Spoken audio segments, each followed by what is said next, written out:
Hello class, welcome back to History 1301. Now we're going to go over chapter 4, titled Slavery, Freedom, and the Struggle for Empire to the year 1763. So this this chapter basically is going to focus on the simultaneous expansion of both freedom for Anglo-Americans and slavery in the North American colonies. Really, this is going to focus, at least this part here is going to focus on what historians call the terrible transformation into race slavery.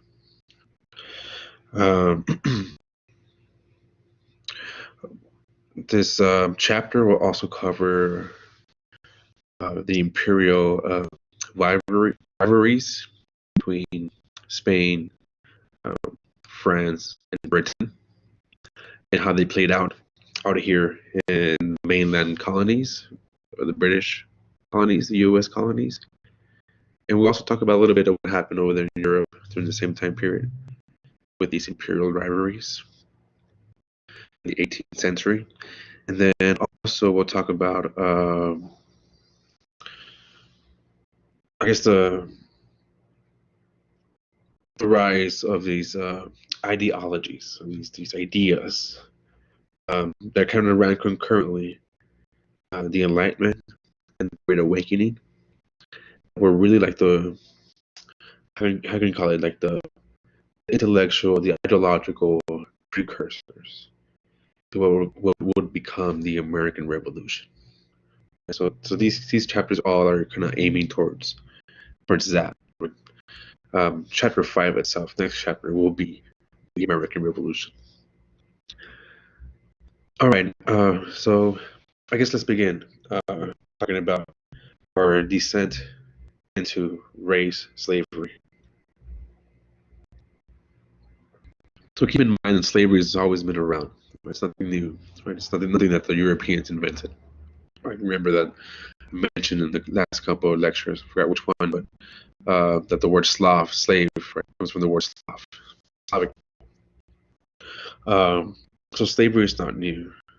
What's new is this reification, this reinforcement, or this basis of race for slave and non-slave subjects. And that's going to be played out here in the New World. So we'll go back a little bit in time. A little bit of this will be reviewed already, and then we'll go into the 18th century. So remember that the Spanish were the first ones to get here, 1492, and immediately, right, they started using Native Americans for labor, forced labor.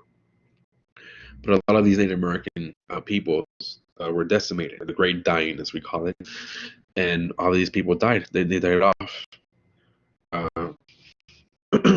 So we were forced. Remember Bartolomé de las Casas as well. He was against the use indigenous people for forced labor. Instead, let's use African slaves. So we have a long legacy in slaves for forced labor.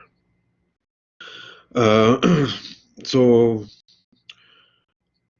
as the native population declined sharply through epidemics and just through being worked to death, the traffic in black newcomers expanded tremendously. It also intensified, right, this traffic of black Africans to Spanish colonial outposts in Central and South America when they discovered additional mines of precious metals, right, silver, primarily in Mexico and in Peru.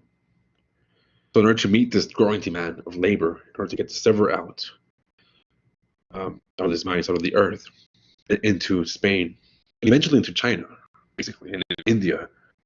So what's going on here, and I have a pretty cool from this different. This is from World History textbook. but I think it kind of captures really well what's going on. You guys can see it. So over here is Mexico, and then in the bottom there is Peru. You see these red lines, these thick red lines coming out of there. So that's this flow of silver, and basically it's going all around the world. It ends up primarily in India, over here in the other page, in China. Excuse me. So this is like the flow of commerce worldwide in this time period I'm talking about. It's like after in the 1500s, going into the 1600s. Um, so this additional mines, right? This kind of like a silver rush, right? Forced the Spanish Empire to import more African slaves, mostly because Native Americans were decimated. There was no one available there, so we needed this hunger for labor, basically.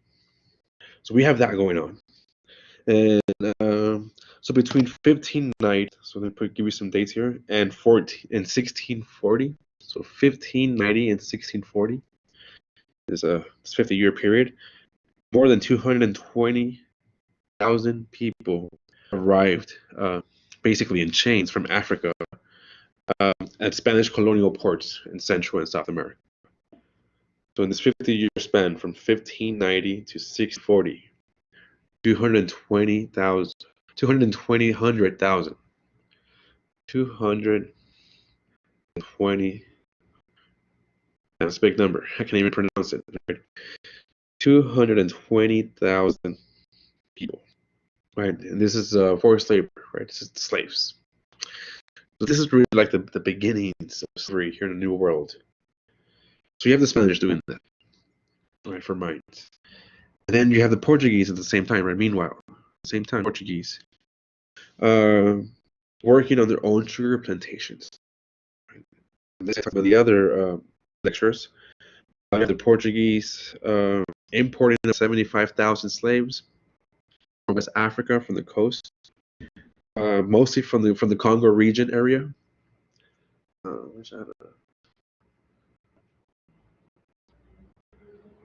So it'd be between the Congo and Angola, present-day Angola-Congo region there. Okay. And they first imported these sugar plantations in the Atlantic islands, not in the New World really.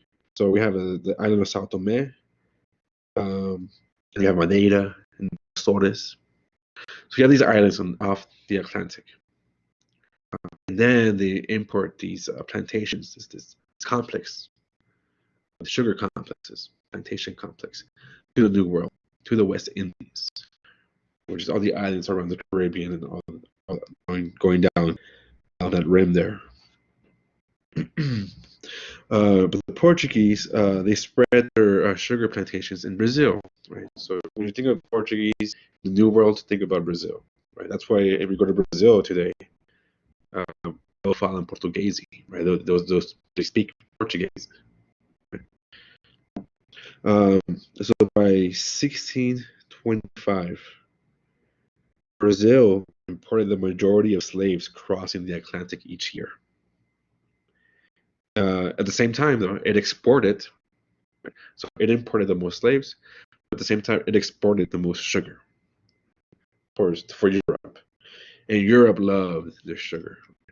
And the love of sugar comes from way back in the days, from like the Crusades, where they would use honey to sweeten things. And they stumble across sugar. And from then on, they get addicted, right? Your body naturally is addicted to sugar. Highly addictive, right? Sugar. Really bad for you, too. Really good. Right. Bittersweet there. Anyways, so based on long story short, by 1660s, right? By the mid 17th century, I mean, there's been a long legacy, long established tradition and practice of importation of Black African slaves for the purposes of forced labor in the New World.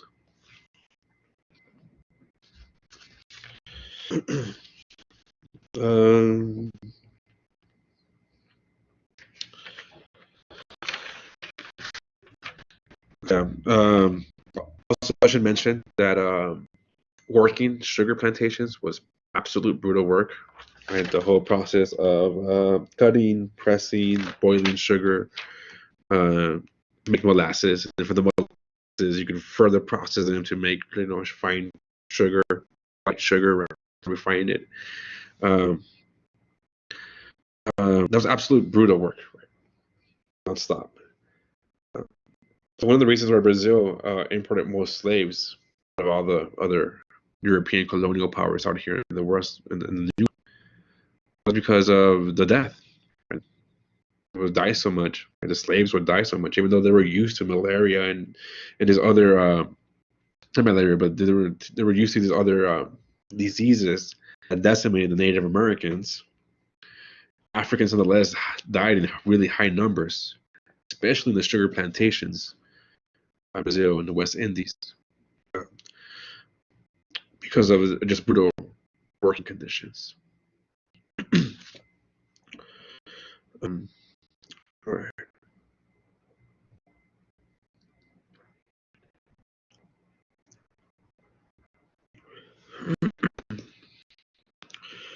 Um, let's see.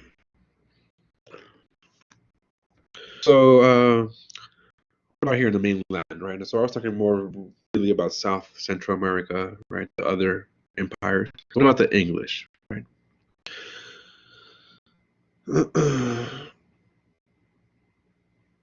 So, I guess the first recorded, I guess, instance of slaves, or they were really like, I guess, servants, you'd call them. They had contracts, and they had the time expired of being servants. They were like indentured servants. It was in 1619. A Dutch warship brought to Virginia. It all starts in Virginia. And Virginia kind of really takes the lead on how to deal. It's like the model of how to deal with slavery in their society and the polity. So 1619, a Dutch ship, a warship brings about 20 African men and women um, off the Caribbean. They're acquired as slaves. So these already lived in the Caribbean for a while, slaves. They get them from there and then bring them down to Virginia. I think it was supposed to go somewhere else, but it gets hijacked that ship and it somehow lands in Virginia. And so 20 African men and women. So they were sold as servants. Uh, that's like the first instance, right, of what we see of what become race slavery. In 1640, a couple years afterwards, again in Virginia, in a general court, we see this case of this group of men, these indentured servants, right, one black, John, what's it? John Punch, is a name that we have in the records. This black man, indentured servant, and some other white indentured servants, and they all plot and they run away, but unfortunately they all get caught, and they're back sent to Virginia to the general court, and they're giving their sentences, and each of the white men are given 4 extra years for their contract of indentured servitude.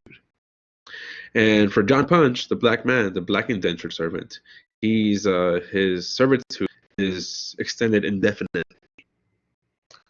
for life, basically, right? So now we see this for the first time, right? It also now codified, right, into law, and now precedent, right, of how can I say it, indefinite slavery, right, of being slave for life. There's a shift here going on. I'm trying to highlight here, right, with this law.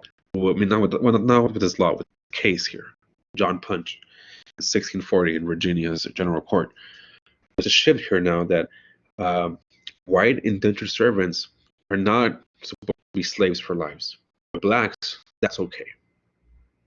Just beginning to shift here and racism basically being entrenched in U.S. society. In 1643, 3 years afterwards, a law taxing productive field hands included African American women, but not white women. So field hands, right? People that work out in the fields, the farms, picking whatever. Tobacco in Virginia would be the case, right? Picking tobacco leaves, whatever. Um, you would be taxed for your work, right? Just like you do in the modern days. You get taxed for your work, in your paycheck. Certain taxes, right? Local, federal, and state. Um, and then, so this was implemented, expanded for African American women working the fields, but not for white women. So now you see a clear color line being established here. All right. um, so basically, by 1660 and afterwards, right, there were so many all these little legal precedents already established in place that any new African newcomer, it was legally clear where they were going to stand. They're going to be new slaves. There was no way they're going to have become free. Not as a white newcomer would have, even a servant will have a pathway to freedom. That person would not. um, so just as in Spanish, in these other colonial outposts, the new English colonies also were hungry for labor. So we needed bodies, right, hands to work these fields. So we didn't have mines like the Spanish did. We have sugar plantations as the French and the Brazilians did. Right? So the French had them in the West Indies, right? San Martinique, Guadeloupe, which is present day now, and then Guadeloupe Island. So there were sugar plantations, there were sugar islands, right? San Martinique, as a matter of fact, became one of the most profitable of all European plantations, right, or colonies in the West, in the New World, because of its sugar production.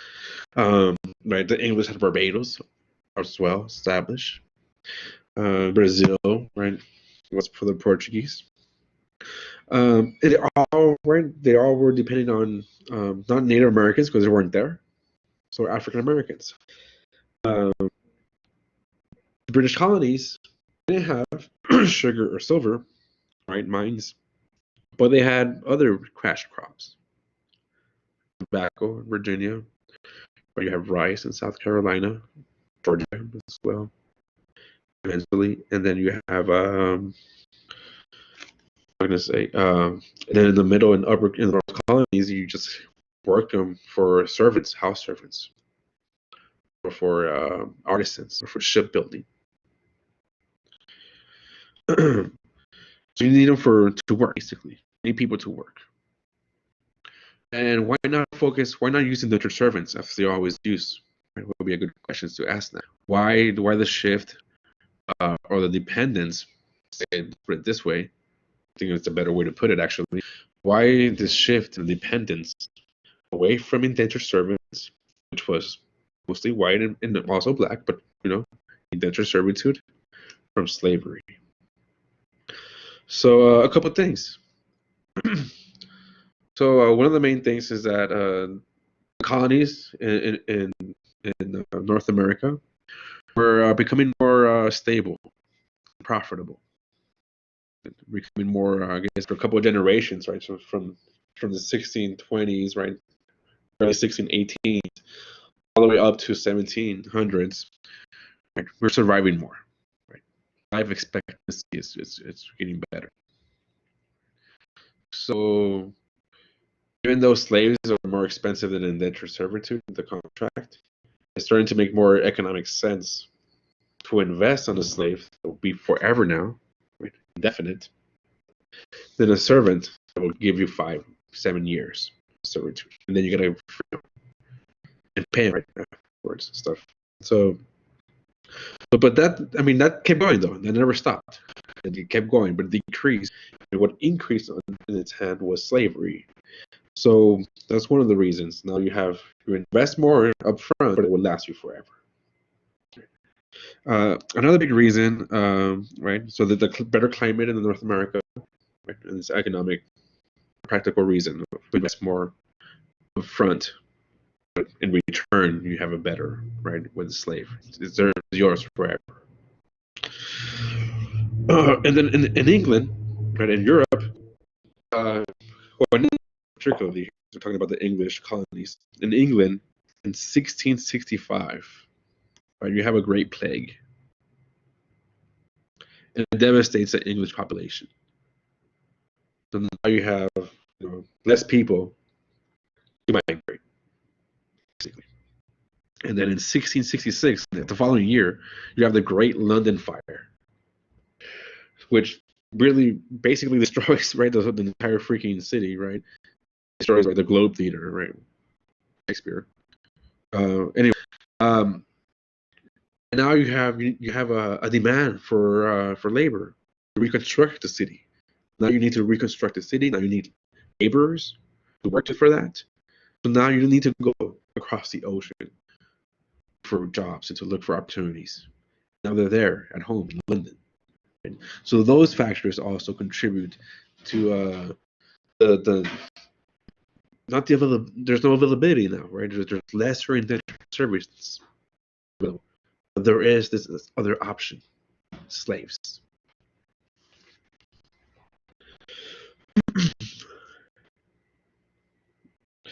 All right. Um, so let's move. For now, we have slaves. We have a lot of slaves. It's an increasing number of slaves, particularly in Virginia and Maryland. So the planters have to pass a series of laws to make sure that these slaves are kept in their place and to entrench this color line.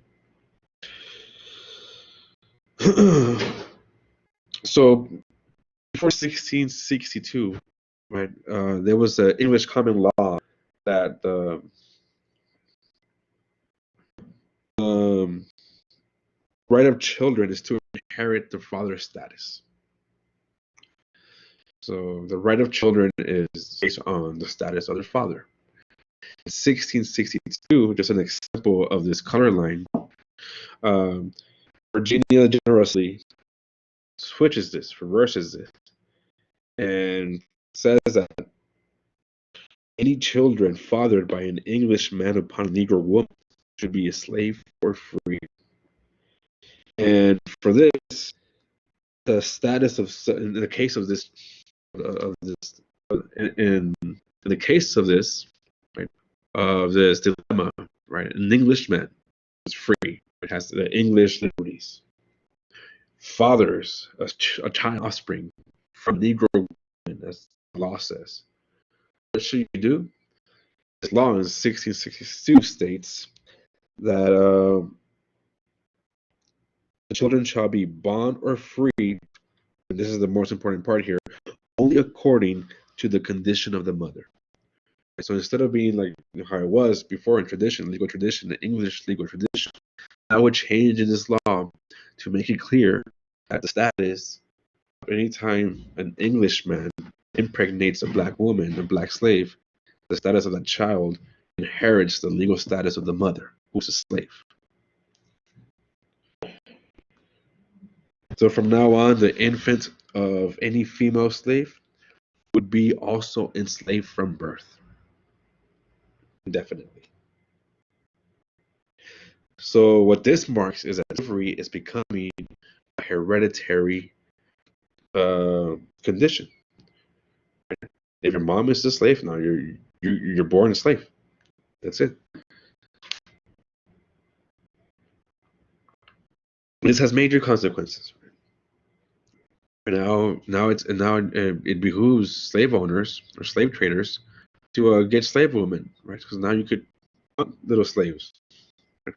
Plantation.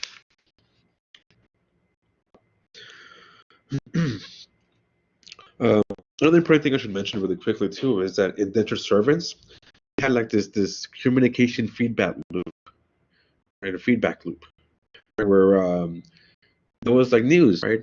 Gossip, basically. It would spread and be like, yo, don't go to these people. They're bad masters.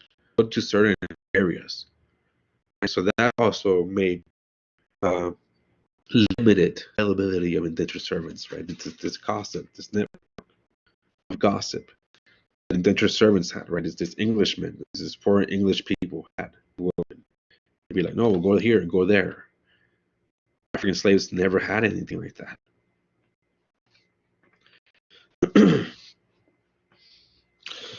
All right.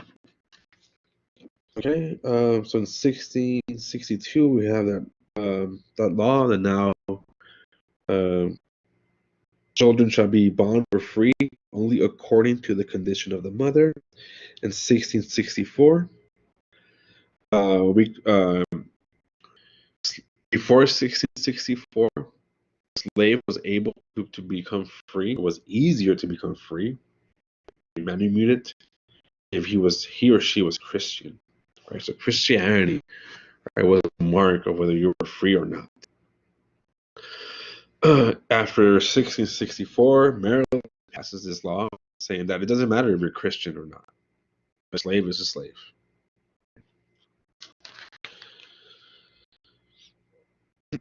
So the importance of this, right? The significance of this law, right, of removing Christianity as a kind of like a safe or a pathway towards freedom for Black Africans in North America during the colonial period, is that by removing this religion, removing religion as basically a determining factor whether you're free or unfree, whether you're a slave or not a slave.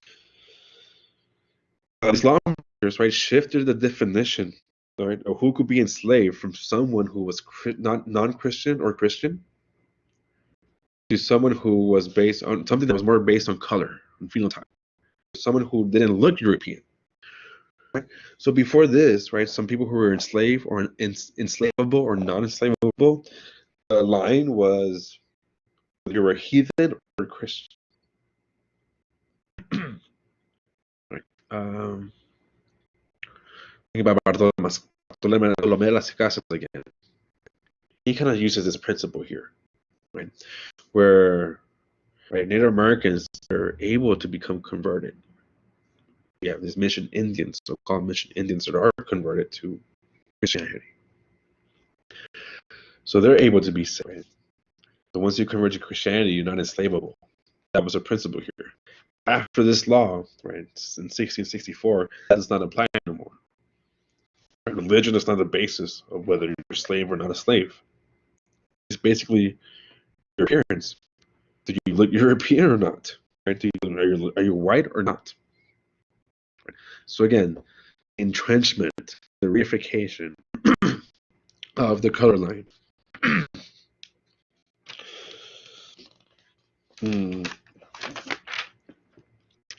And 1680, Virginia also passes another slave law saying that if it says here, I hate this word, but if a Negro raises a hand, even in self-defense against their master, they could be executed. At the very least, he shall receive 30 lashes, 30 whips. He may be killed. And I forgot what year it is. Here it is. About the casual killing of slaves. 1669, right? An act about the casual killing of slaves. So if a slave owner casually, right, in a fit of rage or because he's trying to discipline the slave, ends up killing the slave, he's not gonna, the slave owner or the overseer is not going to be charged with murder. I guess the overseer could be charged with like destroying property for the slave owner, but it won't be charged with murder. The logic here is that because it's property, right? It doesn't make sense that the slave owner, right, the property owner, is going to destroy their own property. It must have been what we call like a crime of passion, right? So it has a lesser penalty, not a murder felony. Then you have that, right? All right. And then okay, so this is like the codification, right, of the color line, right? How we're making race slavery a thing here, institutionalized now in North American colonies. Now let's also focus on another reason why we transition, right, from using mostly indentured servitude to race slavery. And one of these things is Bacon's Rebellion. I'm not sure if I talked about this in the last chapter or not. But Bacon's Rebellion, I think it did. On October 1676, basically, is these people, both white, poor farmers, right, and black, poor indentured servants and slaves, and they get behind this leader guy, that Daniel Bacon, who's an elite planter, Massachusetts, Chesapeake area.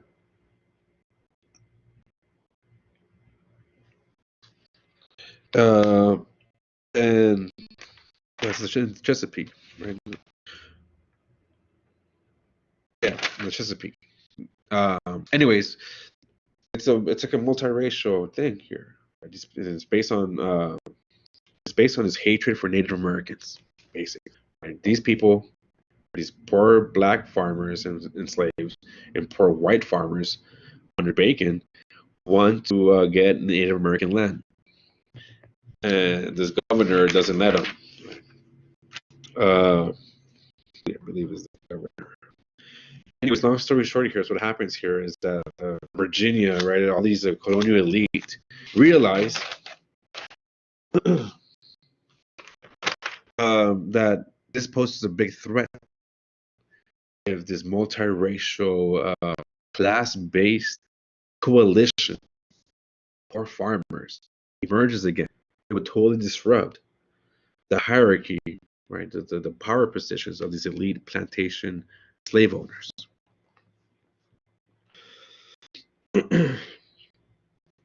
So what they do is basically just they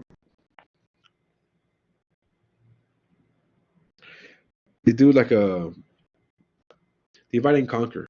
So they increase the benefits for poor white farmers, and they decrease basically the liberties and freedoms for even freed black men, for poor black farmers.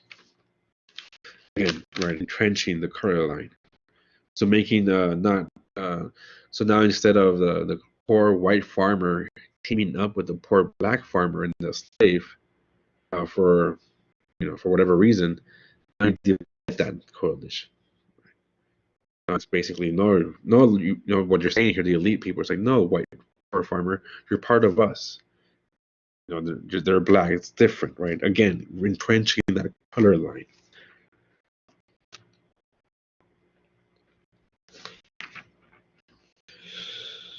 So improved conditions for poor whites, in ways that would ensure solidarity across European uh, descent. And then at the same time, right, this strategy of divide and conquer is you reduce the legal status of blacks. You solidify enslavement for life. That's basically what happened here after Bacon's Rebellion. All right. Another thing that the planters did is this new elite, this emergence of the elite plantation owners, right? This elite slave owners, as the supply of enslaved people increased into the North American colonies. They also strengthened their political standing, their power, basically, by manipulating legislation, by manipulating laws. So the head right system is an example of this. So the head right system stipulated that if you brought any servants, if you transplanted yourself from England, this is for the elite people in England, and you brought with you your family, your servants, right, under the head right system, for every head, right, for every individual, for every person, including servants, you will get, say, for example, in Virginia, you will get 50 acres. So automatically, if you already were rich in England and already had servants, you would become, right, a big landowner, right, and basically turn into a plantation. So these people here that already had slaves in Virginia, these plantation owners already, this Virginia elite, manipulated this head right system and extended it so that this land bonus also went to anyone who purchased an African slave. So not just for indentured servants, but also for slaves.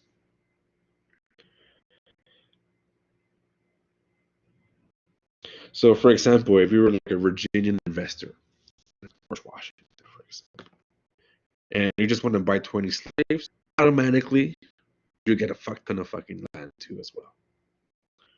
Right? So you get 20 slaves, and you could claim because of this extension of the head right system, not just 20 slaves now, but about 1,000 acres of land. Right? This is extremely generous for these plantation slave owners. Right? And this is backed up by law. All right. 1691, also in Virginia, there was a statute here. This law that any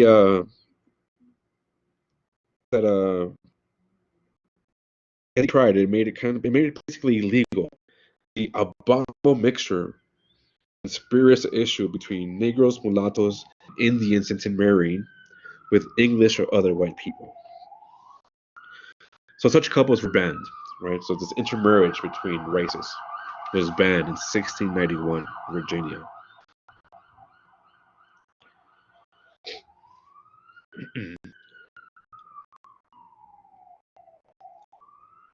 And then in 1705, the so-called Virginia's Negro Act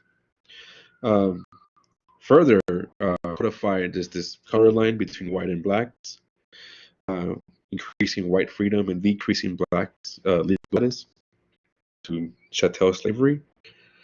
This Negro Act of 1705 mandated that white servants who were mistreated had the right to sue their masters. And could escape torture via legal means, whereas blacks were not. They didn't have any such right at all.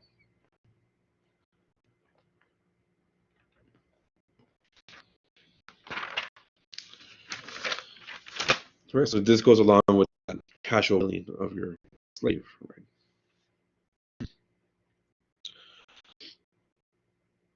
So basically, in about 40 years, in a span of 40 years, you see these very wealthy, prominent, elite white people in the North American colonies using the law to transform the labor system that they depend for their profits,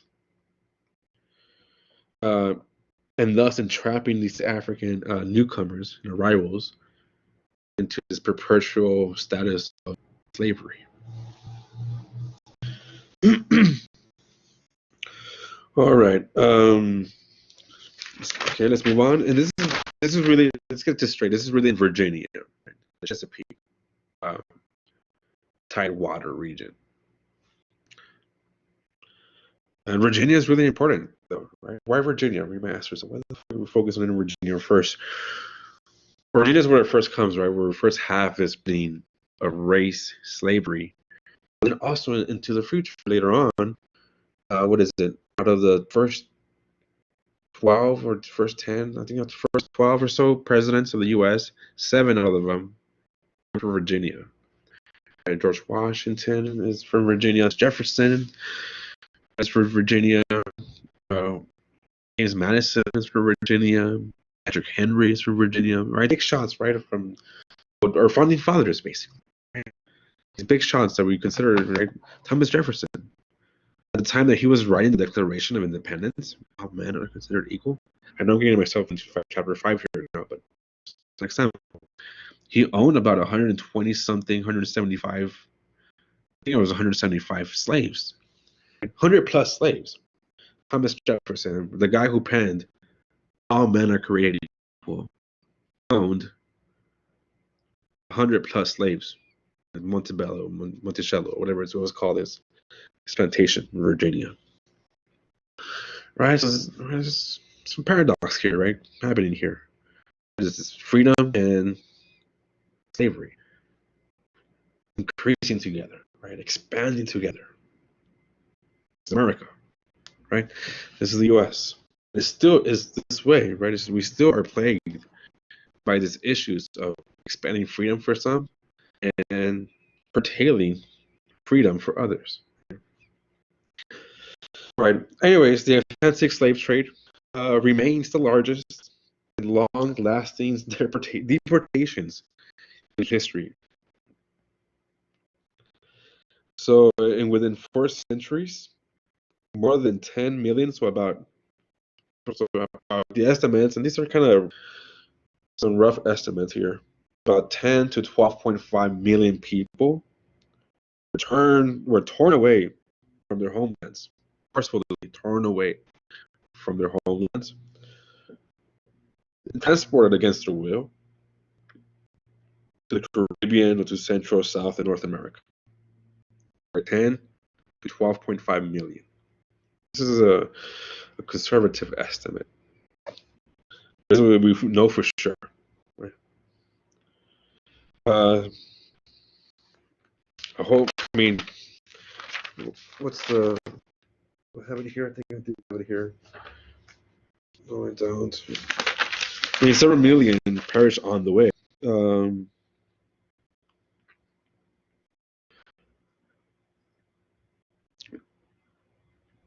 And just in the 18th century alone, about 6.6 million people were transported forcefully against their will, right, deported basically, from their homelands in Africa into North, South, Central, and the West Indies, right into the New World. From this 6.6 million in this 18th century, this 100-year span, about roughly 800,000 died on the way, in the Middle Passage, on the way over here.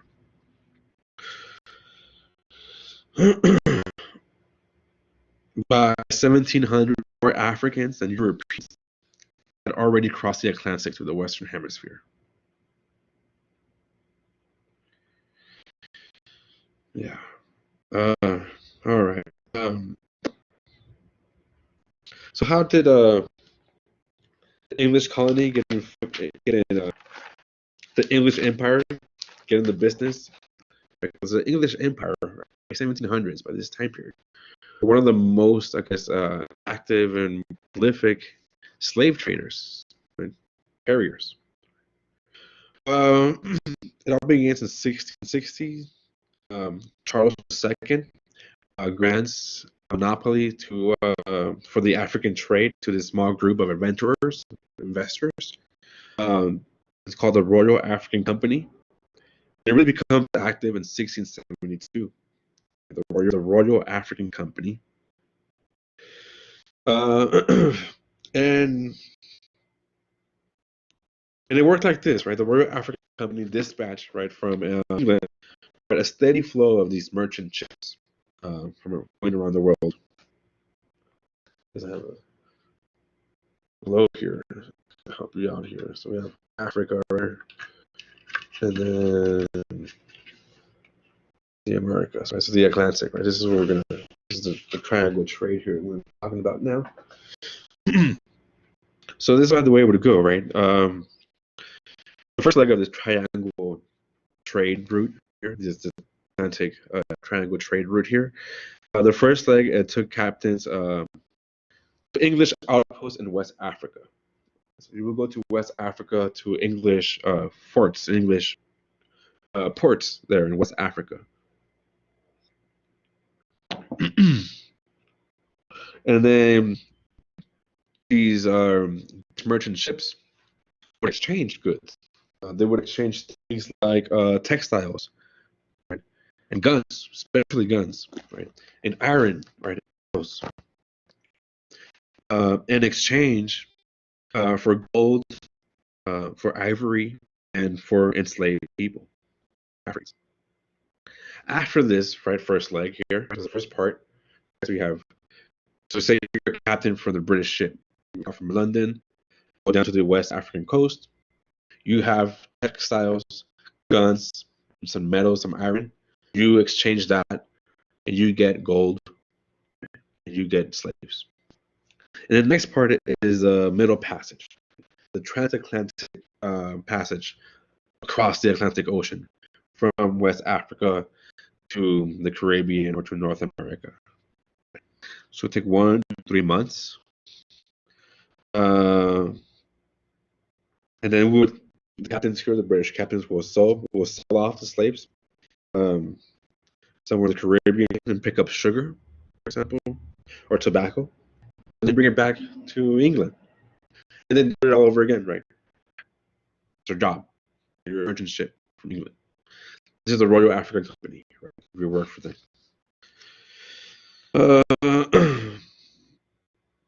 In 1698, the monopoly for the Royal African Company ended, the charter.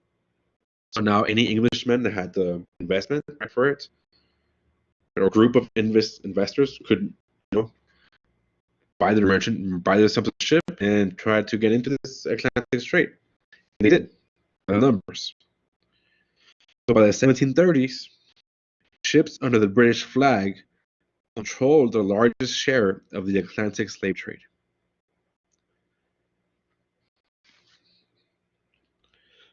And they dominated this trade for the next 70 years. The British. How does, all right, let's talk more in depth about this African trade system, right? How did it work, right? How this should work?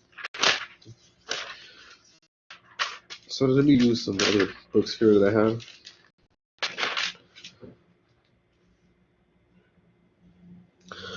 So, in the 1680s, right, the mid-17th century, the western sub-Saharan coast. So basically, we bring up a map here. This is Africa. So all the pretty much the western coast. So from here, so this is the Sahara, the desert. And from here, all the way down to like Angola and Congo. So all this here on the western coast, just on the coast, dotted along this coast, so a bunch of little ports, what we call the factories. The Brazilians would call them fatorias. It's factories.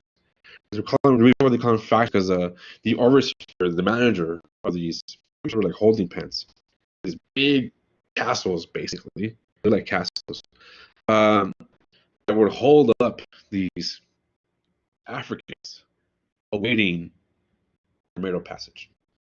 Right, the overseer, the managers of these factories, these big castles, right, slave castles, basically, on the coast of Africa were called factors. The factors, so they're called factories. Right? So a trading factory, right? So a whole bunch of a string of European outposts, right? And they began at the mouth of the Senegal River, just above Cape Verde, on the continent's westernmost point. Right? So I won't show you again. I just read it for here, and it ended all the way to the Congo River in present-day Angola. So it's about 5,000 miles of coastline, right? And a whole bunch of strings, a whole bunch of dotted throughout the whole 5,000-mile coastline here, different Europeans, factories, right, little ports.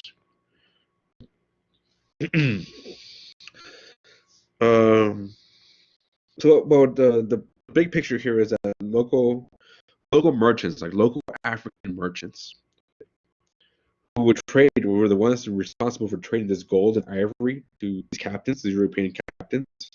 And from them, they would get textiles and guns and alcohol. Alcohol was a big thing, right? Rum, especially from the West Indies.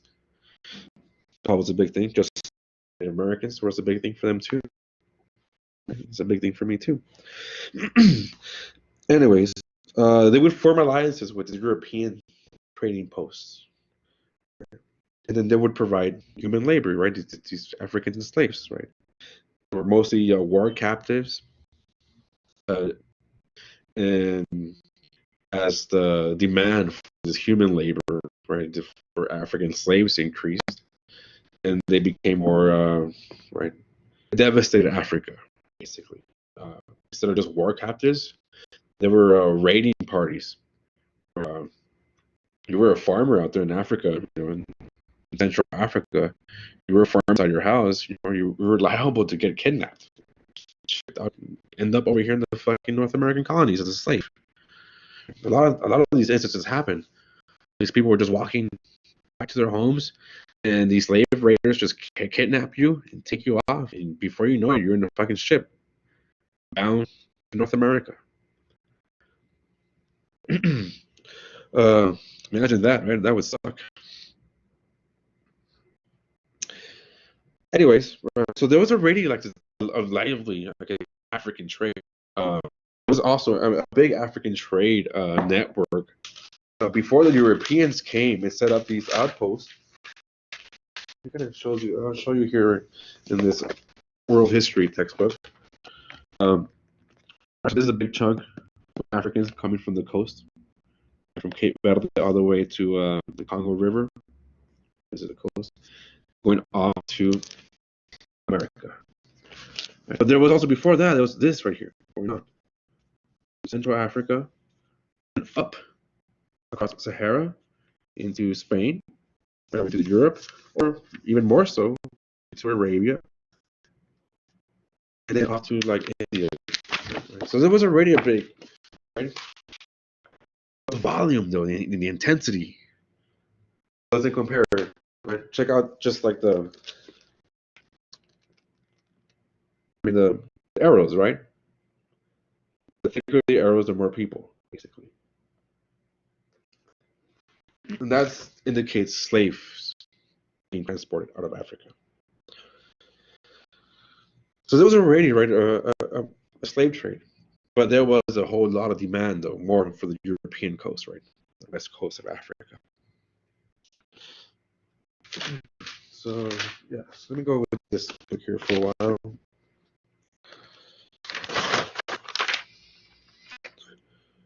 So, actually, let me give you these statistics real. So the percentage of goods by value of shipped by Europeans they would trade in Africa.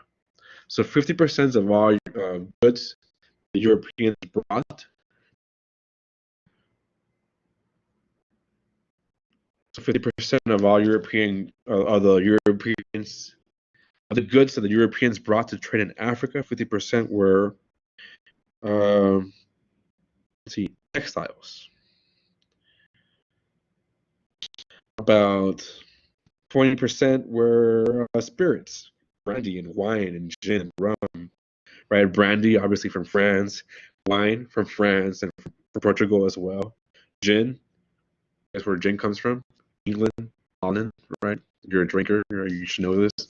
Rum, where does rum come from? From the West Indies, from the Caribbean, right? From North America. Right? And then, so that was 20% of the trade, right? The Europeans would bring to Africa.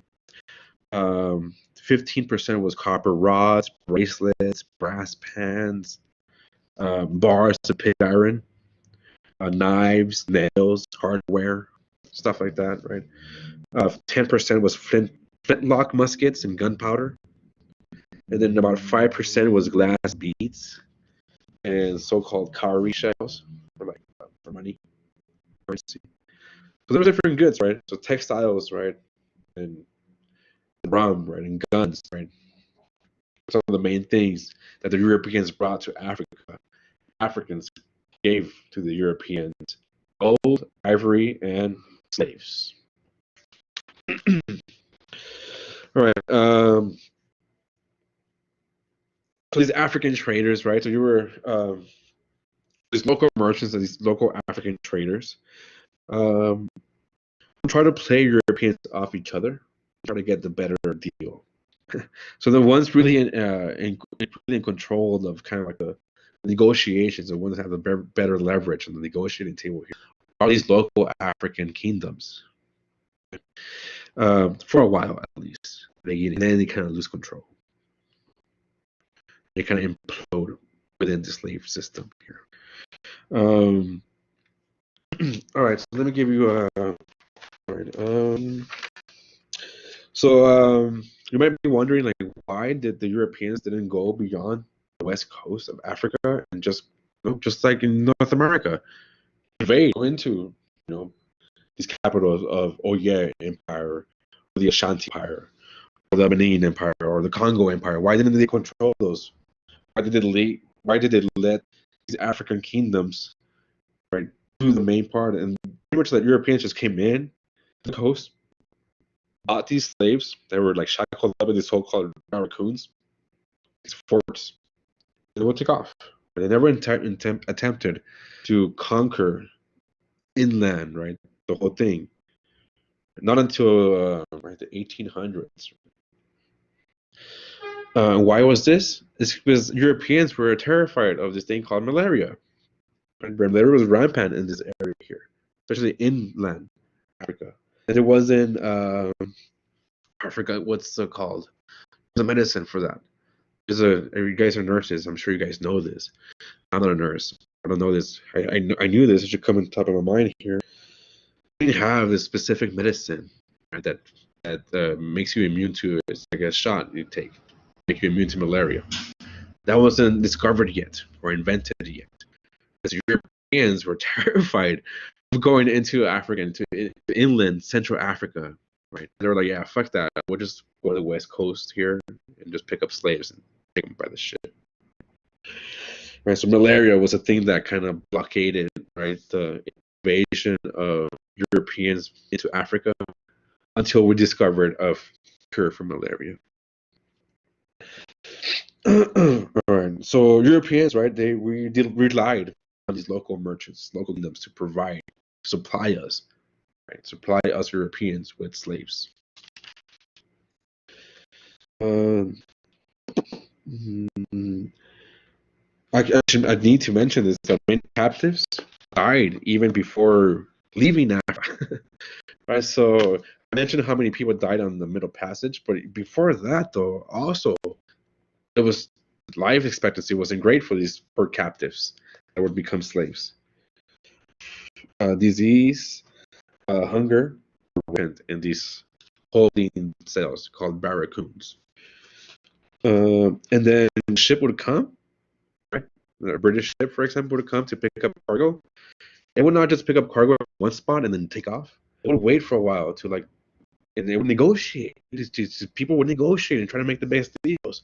So if you're like one of the first batch to go into a ship, and the ship was not full yet, and the British were the first ones to innovate to split the decks below in half. You couldn't even stand up. You were just like, you can't stand up at all. You were just stuck there in the same position for the rest of the voyage to maximize the amount of cargo, human cargo in there. Right? So you were there, you were in the bottom, you were the first ones. You were stuck there for maybe up to a month on the west coast of Africa. These ships were going up and down the west coast of Africa trying to make the best deals. And then once they fill up the ship, off you go. So you were in the bottom, you're there stuck a month, and people are shitting on you, pissing on you, basically. And then off you go to the last another 2-3 months in the same fucking conditions across the ocean. So, I mean, needless to say, most of the people that died on the Middle Passage were because of gastrointestinal difficulties. Slow and painful death, right? Dysentery or shit like that, right? Literally, right? Shit like that.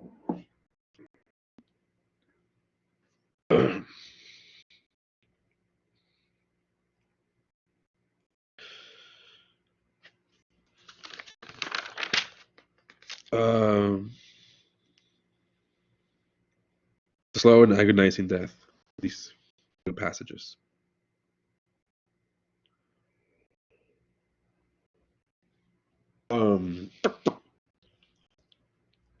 Most people wanted also the slaves that were in demand were mostly males, the ages up to from 10 to 25. That was the prime, right? The best slaves you wanted. Up until when Europeans found out that women were just as hardworking as males. For some reason, Europeans had this, patriarchal thinking that males were hard workers. And then they soon realized, oh no, females are just hard working, right? They're the same age range. And then when given in colonial setting, in North America, and now you have these laws. The size of the children are the woman, so the women are also right. So there's just variations here. Right? It depends on where, what kind of labor you need. Right? If you need house slave, you look for, maybe a woman, right, to help you cook, clean. Right? If you're looking for, a slave field as a field slave, you might look for a man, right? So depending on what you want. And there was a bunch, right? The newspapers back then, colonial times here, up to before the Civil War, basically, littered, or like in the classifieds, right? Today, looking for a car or apartment, right? You go to the classifieds. Over there, looking for a slave, that's where you go, right? Classifieds. It's just a thing. It was just like buying a car. Fucking crazy.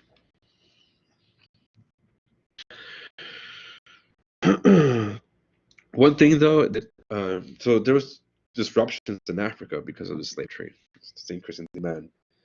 So one thing that happened was polygamy was already a thing in the African societies.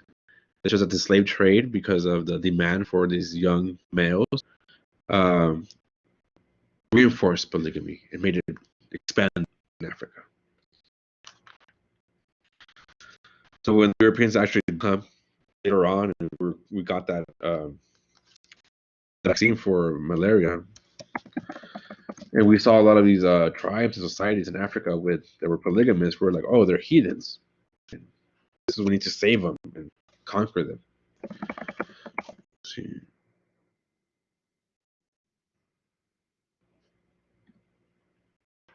I was gonna look for that medicine for malaria, but whatever. I'm sure y'all know about this more than I do. It's all about history here. All right. So yeah. So that happens, and also basically what happens here is that there's a shift of wealth, of the concentration of wealth in African societies themselves, away from these farmers.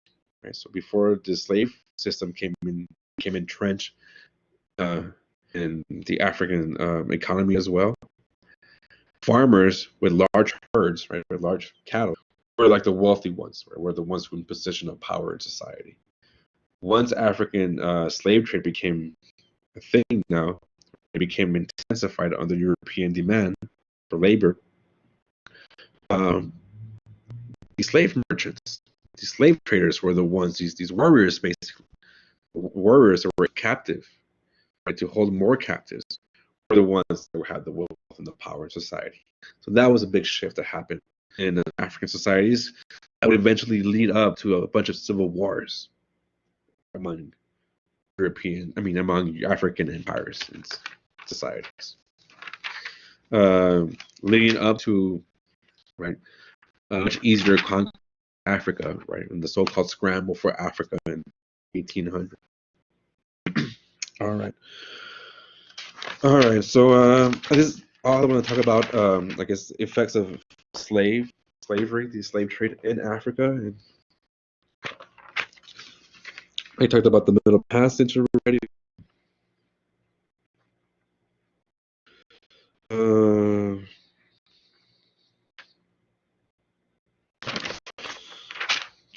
Absolute terrible.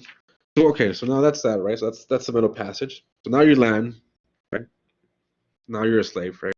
You're a slave now. So now we're landing in Charleston, Carolina, for example, one of the big ports there. We receive a lot of slaves.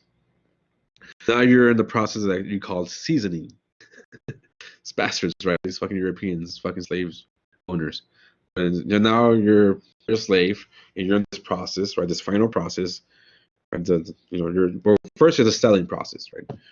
You're up in auction, right? Up in the port cities across the Atlantic coast, and they buy you, right? Some slave owner, some white dude buys you. You're bought, right? You're his property now, and now you're in the process of seasoning. This process of seasoning is it lasts like several months or longer. It's pretty much you're just getting used to the climate and the labor routine wherever plantation you end up in North America, right? It's different labor systems, right, in North America.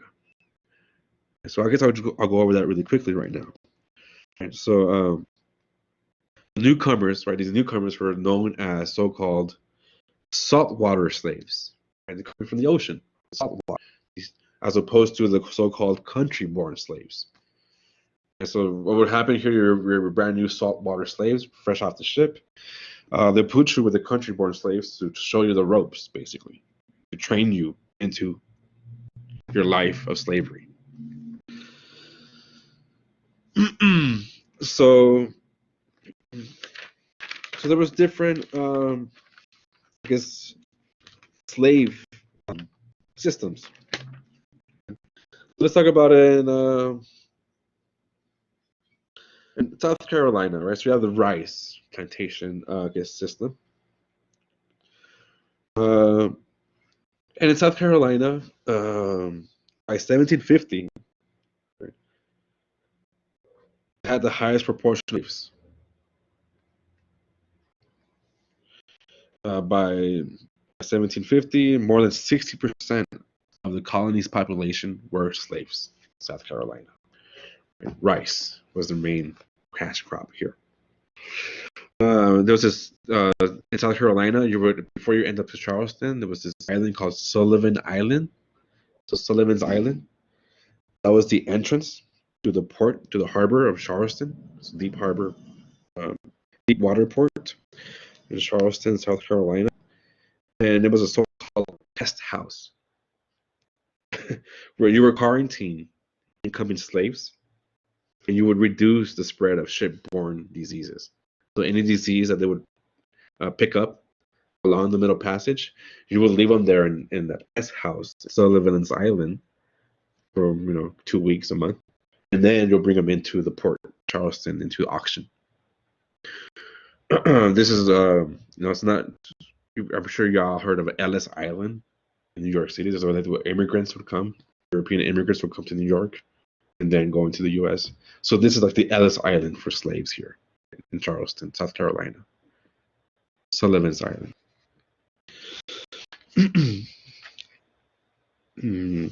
All right. I think I've talked about the founding of South Carolina, so I skipped that.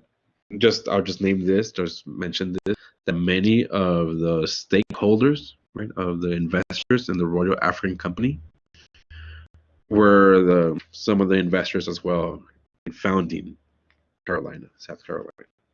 And then a lot of the sons of plantation owners in Barbados, which was the British highest sugar-producing plantation island in the West Indies, were also the founders of South Carolina. South Carolina, from the beginning, was founded upon the basis of slave labor plantation.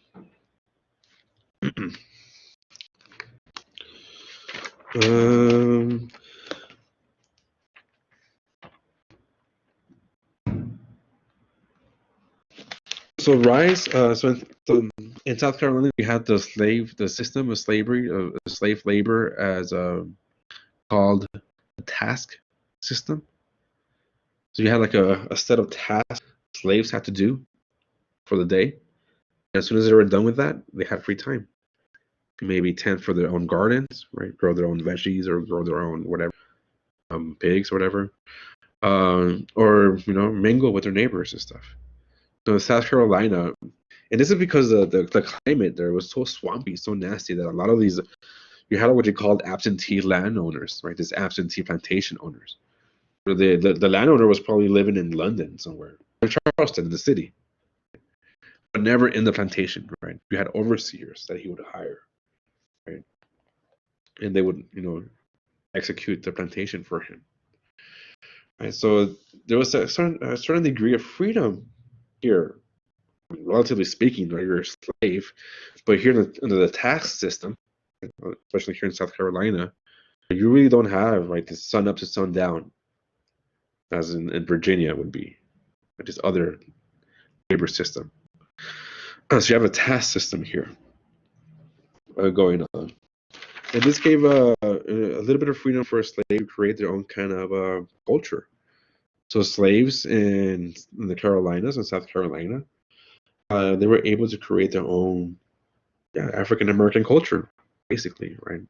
Such as like their own language of Gullah, the Gullah language, which is a mixture between African languages, French, Spanish, right? And they create their own language there, and their own cuisine and their own music and stuff, right? And their own religion. So because of this task system, right? So you have a certain number of tasks, and then you're free to do your thing.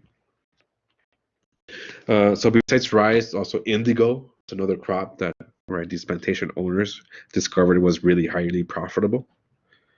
This goes directly links up with fashion in Europe. So indigo is used as a dye to to make blue shirts, like the one I'm wearing. All right. Let's see.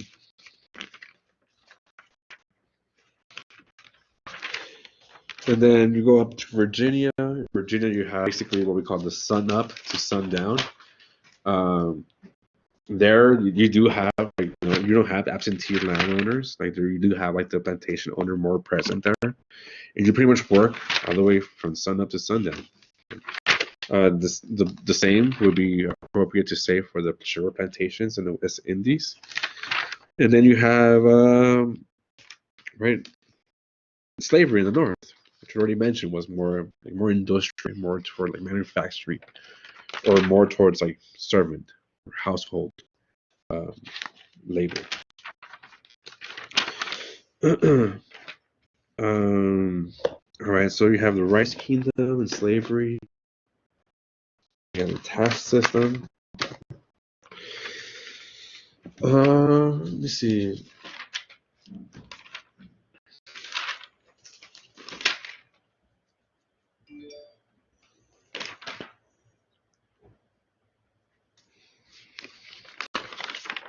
All right, and there was obviously resistance to this, right? Slaves didn't just take this right, passively. There was a whole lot of instances of resistance throughout this thing. Um, One of the most common ones was to run away. Right? That's the most common way to resist. But the most extreme form of resistance was rebellion, right? Open rebellion against your own master. The other ways of resistance, other most subtle ways of resistance, was refusing to work, pretending to be sick, feigning a sickness, spreading rumors about your masters or your master's wife, the mistress, breaking tools, so sabotaging tools, and then outright violence, right? In order to control slaves in these slave camps, that's what they're called, owners would issue curfews, passes. Right? So you were a slave and you were outside the plantation, you had to have a pass. If you didn't have a pass, you were liable to be whipped, disciplined, even be proclaimed that you were running away and be maybe executed for being a runaway. Um, Arson was also a big thing that the slaves would use. So, burning shit down. That would create a serious damage. And evidence is really hard to come by. It's a case of arson. So that was a thing for that slaves would do to resist. Um, some succeeded even in killing their own masters and liberating themselves like that. So there was resistance right, to this institution of slavery. Right? Let me highlight some couple of instances of these more, I guess, well-known rebellions. In New York City, in the spring of 1712, some people from some Africans from Akan people, the Coromantee people from the African Gold Coast region, and some Indians. They went about killing their slave owners, their white people, and they went about setting ablaze whatever they could find, whatever building they could find. Eventually, it was put down with a militia. 6 of the insurgents committed suicide, and then the militia, the authorities executed 18 of them. Some of them were burned at the stake, and the others were left hanging on the street, so that like a warning for other people, other slaves thinking the same idea of rebelling. So that was in New York City in 1712. In 1730, you have another rebellion, this time in Louisiana against the French slave owners. And then in 1739, you have the Stoner Rebellion. This comes out in your textbook, and it's really, really famous, the Stoner Rebellion, near the Stoner River, this 20 miles southwest of Charleston, South Carolina. So there's several factors that fueled the Stoner Rebellion. In 1739, the black people, the black population exceeded whites nearly 2 to 1 among the whole colony's population of about 56,000. So that proportion had reached an all-time high. It is 2 to 1 proportion of 2 black people to every white person. And then also for several decades now, you have the Spanish in Florida, St. Augustine, luring the slaves to come south, promising them freedom to run away from South Carolina and come south. And this happened a lot, actually. There was a whole regiment at the Spanish Empire, the Spanish colony there in Florida. They would arm, right? Slaves would come, run away from South Carolina, go to St. Augustine. What was it called? What was the name of the fort? Fort Mose. Fort Mose. They created their own forts, these African Americans, runaways. They were armed by the Spanish now, and they created their own fort, Fort Mose, right above St. Augustine, to defend their own freedom. Pretty fucking cool, Fort Mose. I'm sure none of you have ever heard of Fort Mose ever. So this was one of a fort made by African runaway slaves to defend their own freedom. All right. There's that going on. Right? So you have the population, the demographics here. You have the Spanish Empire in the south, in Florida, and then you also have pretty much open warfare between Spain and Britain at this time period, 1739. So there was all these things happening that was keeping the colonists in South Carolina occupied, and these rebels, right? On Sunday, September 9th, 1739, 20 slaves from a work crew near the Stono River. They broke into a local store. They got all these guns, executed the owners of the local store there, and they raised a flag and they marched south towards Charleston, shouting and beating drums, "Liberty, liberty, liberty!" And this attracted more people, attracted more slaves to come with them.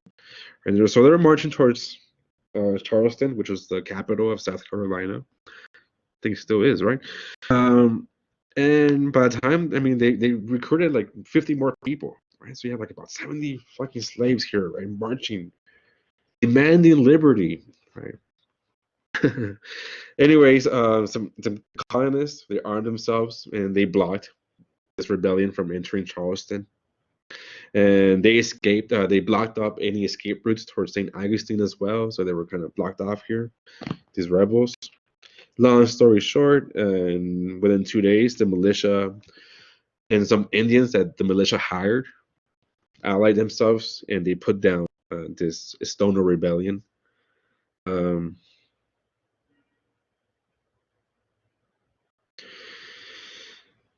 So yeah. So that's that. It's a Stoner Rebellion. Another insurrection plot, was a so-called New York slave plot. And this is where a bunch of poor blacks and whites from New York City who wanted a redistribution of property and wealth. They basically went around burning buildings, burning the landlords. So there was also these small insurrections against, right, the rising tide of slavery as well, right? It wasn't just passively accepted by Africans, not at all. Okay.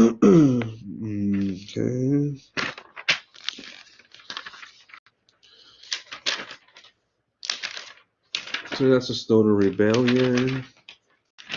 Another, I guess, big example, I guess, of resistance towards slavery. This is now this is white dudes that did this, right? Particularly this one dude. His name is James Oglethorpe, and this guy James Oglethorpe, 1932. It's this experiment of anti-slavery, right? Just Oglethorpe's anti-slavery experiment. So in 1732, a group of well-connected London proprietors, right? There are people that own property, right? These are known as trustees. They obtained a charter, 20-year charter, um, for this region between South Carolina and Spanish Florida. Right? So the king here thought, "Oh, sorry, I'm going to give this guy and his homies, right, Oglethorpe and his trustees, this land here between South Carolina and Florida. It's a perfect buffer for the Spanish Empire to stop their encroachment into North America." And for Oglethorpe, he was like, I want this place to be three purposes, basically. That's what Oglethorpe had: charitable, commercial, and military colony. So it's going to be a charitable colony. There was not going to be any slavery there. But it was going to be a commercial place where we're going to grow rice and indigo, just like South Carolina. Right? So it's going to benefit the crown, right? England. And it's also going to be military. Right? It's going to be like a military buffer. So we're going to have, so this is Oglethorpe's plan, this experiment.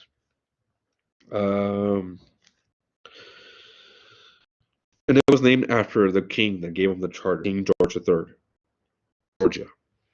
That's what it's called, Georgia. We're in the state now. So it would provide a haven for England's worthy poor, selected members of the neediest classes who would be transported across the Atlantic and settled on small farms for free.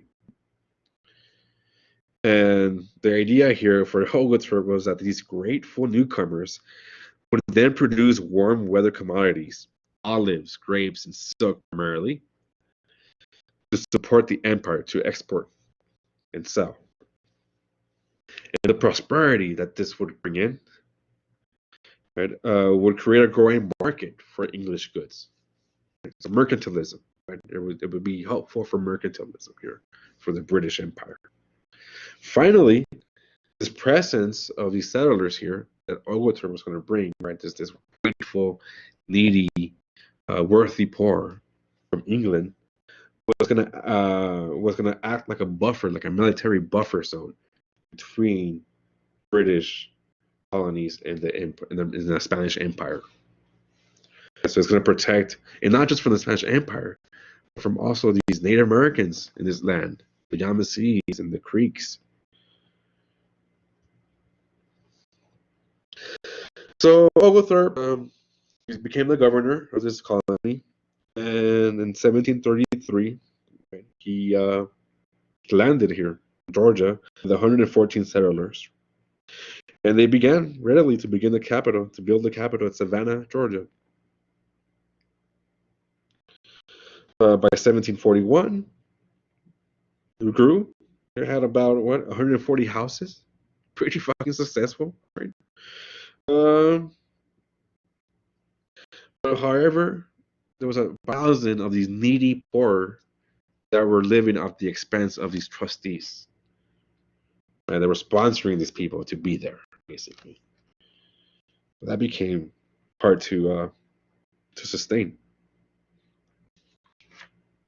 In addition to these 1,000 worthy poor that the trustees under Oglethorpe's command sponsored, there was about 800 German, Swiss, and Austrian Protestants also took that journey towards Georgia. It was a strange environment for these people, right? There's accounts of them being terrified of alligators and rattlesnakes that they never seen before in their lives. So it must have been pretty hard to blend into the climate, but they did. It was a pretty successful little colony to begin with.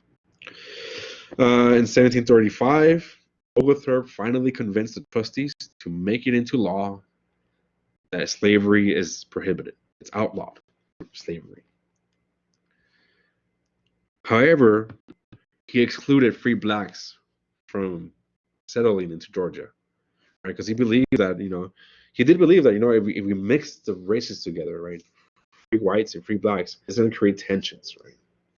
Nathaniel Bacon's rebellion is an example of that.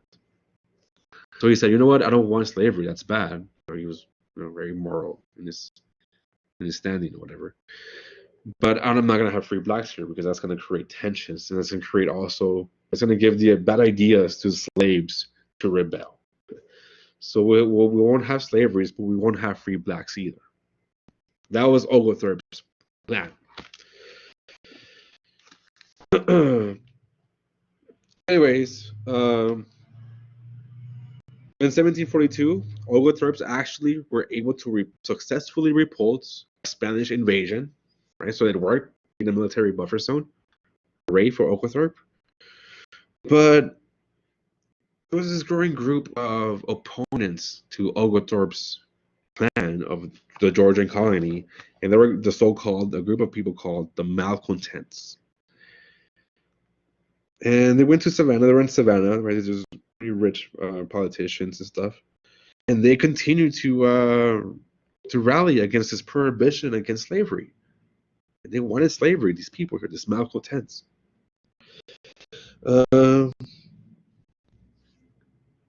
You could argue that these people, these malcontents, were the ones that really ushered in the first debate about slavery in America, whether to legalize it or not. Anyways, given this poor climate and poor soil, and this very restrictive land policies by Oglethorpe and his trustees, there was a lot of restlessness among the colonists. And then to add to that, there's a bunch of South Carolinian plantation owners that were just waiting to go into Georgia, for Georgia to open up slavery there, for them to move in and gobble up the land. So the way it would happen here, that Oglethorpe will give you a certain amount of land.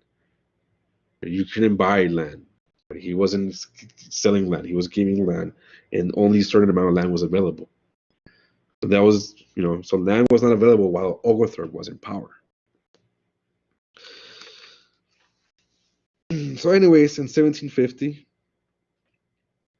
the trustees gave in on this matter of land titles. So now we're going to open up land sales, 1750. And in January 1st, 1751, slavery is permitted. So hundreds of slave-owning South Carolinians stream across the Savannah River and invest and buy up Georgia land. So by 1752, the trustees kind of lose control of Georgia. 2 years later, in 1754, Georgia becomes a royal colony. Oglethorpe is no longer in control here. He's no longer governor. By 1755, Georgia, which was supposed to become this anti-slavery experiment, practically resembles South Carolina into slave camps for rice and indigo. 1757, as a matter of fact, the Georgian Assembly, right, the government of Georgia, the legislators, they create a law to create a system of patrols, basically a police system, to keep slavery in place there in Georgia. Right. That's Georgia, and that's basically how slavery became entrenched in the North American colonies. But besides, slavery becoming a thing, we see the rise of this particular African American culture, this rise of slavery as well, this race slavery. But keep in mind that all these slaves came from different regions of Africa, spoke different languages, and more or less, practiced different religions. So their bond, right, was not really like, kinship, right? Comes from the same family or same tribe or same nation or language, or even the idea of race. They didn't have this idea, these Africans, slaves, newcomers. The only bond they had when they came here to the New World was slavery itself. And this gave rise to this really unique, and I must argue, right, absolutely beautiful phenomenon of our African American culture. It's still unique to this day. Right? It took many years to create this cohesive and culture and community, but nonetheless, it began here, right? You just put all these slaves together, and they're forced to commingle, and all they have in common is that fact that they're slaves. So you create this synthesis, man. This is just the syncretism, African traditions, European elements as well, and the context of North America. All that stuff, right, creates this beautiful syncretism, this synthesis of African American culture.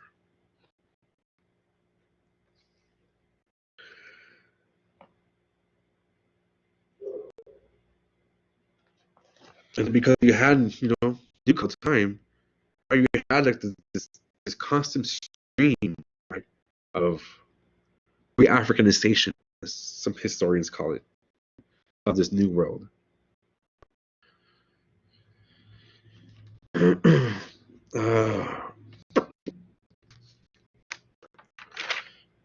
And just like in Latin America, the Native Americans are with Cortés and the Spanish there, where they melded their own traditional Mexica deities and religions.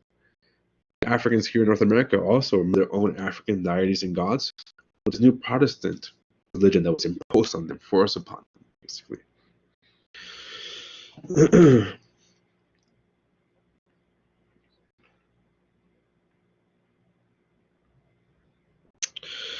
So yeah. So this is so I guess this would be a good place to break here.